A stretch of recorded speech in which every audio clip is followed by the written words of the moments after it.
everyone, it's Kerry back with you today. So today is Jay in the ABC April 2026 challenge, and I've been on a bit of a roll, so that's exactly what we're going to make today is some Junk Journalers jelly rolls. Now, a jelly roll is actually used by quilters predominantly. It's a collection of fabrics that have all been cut down to a certain length, rolled up, and they look really cool. So that's kind of where the idea spawned from. That and the little snippets that I made in the invoices video.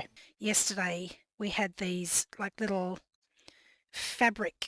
layered fabric bits that I had stitched together, and I thought they would be great for a junk journaler, just to have a bundle of coordinated bits of fabric and lace and sari silk and textured bits and pieces that have been curated to match the journal. So this is a blue one, obviously, and they've just been created using a bunch of different pieces of lace and fabric.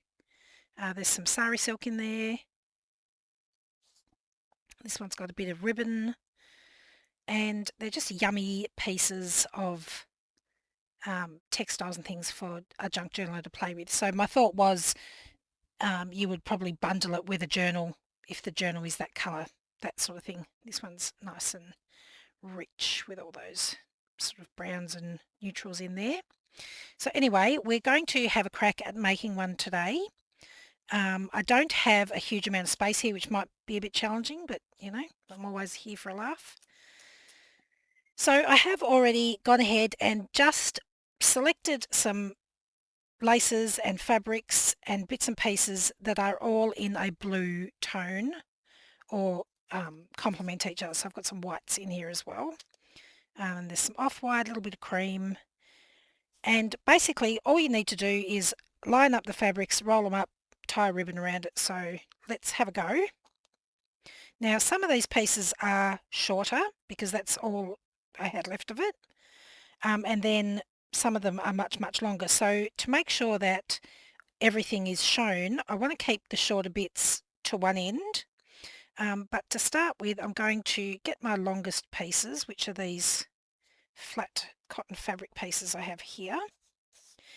And I'm going to start by basically aligning the ends of my pieces, but staggering them a little bit so you can sort of see things. Now this is obviously much easier if you just lay it out on a big long bench, and then you can just sort of line everything up together, but I don't have the luxury of that space at the moment, so I think we'll use this one next.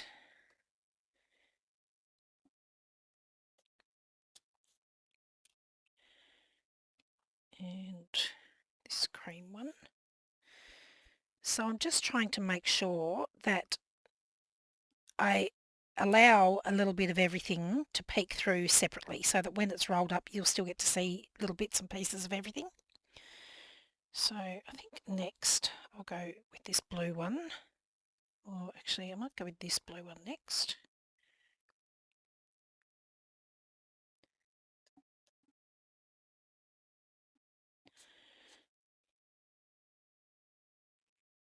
And then this one. Let's stagger that a bit more.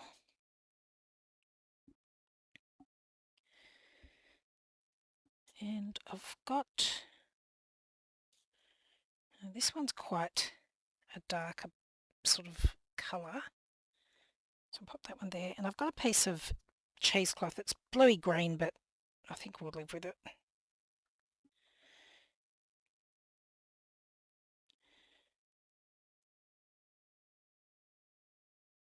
So I just want to sort of lay that over the top of everything.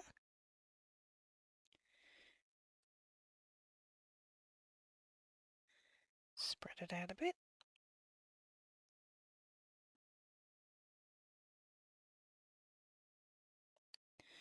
And then I like this sort of fancy Kapure white lace right on the top there.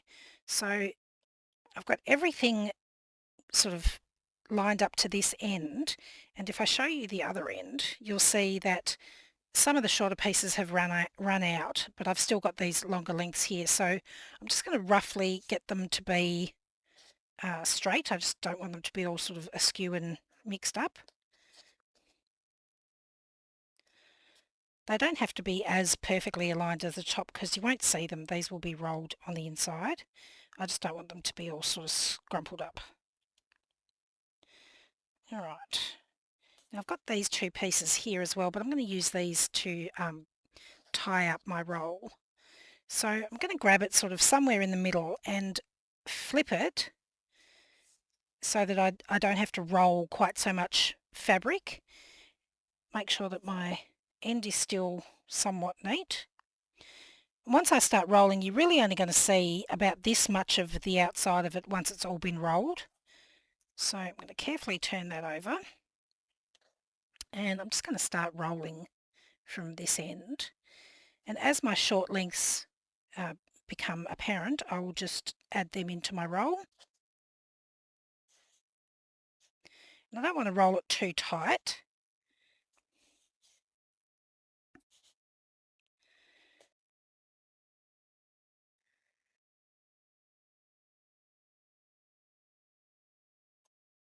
And then I'll just get my, got a bit of Sari Silk here and a piece of white lace. And I'm just going to wrap that around. Now I want the bow, I don't want the bow to be on the join. So I'll make sure that I've got that, the ends. Sorry, I'll make sure that I've got the ends of the roll towards the back here, so that when I tie my bow, it'll look nice. It won't just be showing the ends of the roll. Probably left myself a little bit short with this bit. Now, if your laces sort of come away a little bit, it doesn't matter. You can still tuck them in after the fact.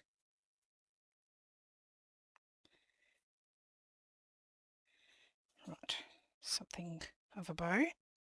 So now I'm just going to manipulate some of these pieces back underneath my bow.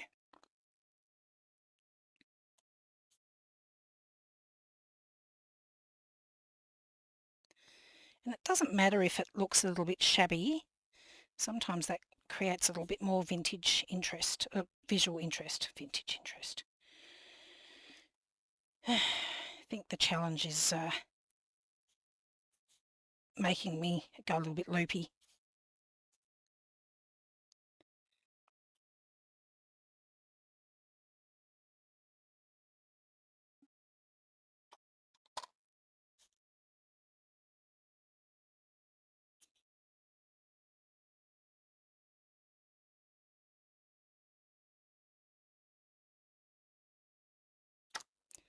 Right, that's it. They're all tucked in there.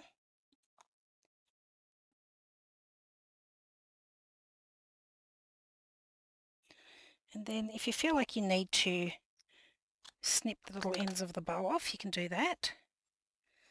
But I think they come out super cute, and it's such a pretty little way to present a bunch of, you know, laces and fabric pieces that you might want to go along with a journal or bundle of papers or something. So there we go, a pretty quick video today, and that is what I'm calling my Junk Journaler's Jelly Roll for Jay. Thank you so much for joining me, and hopefully I'll see you on Monday with Kay. Bye.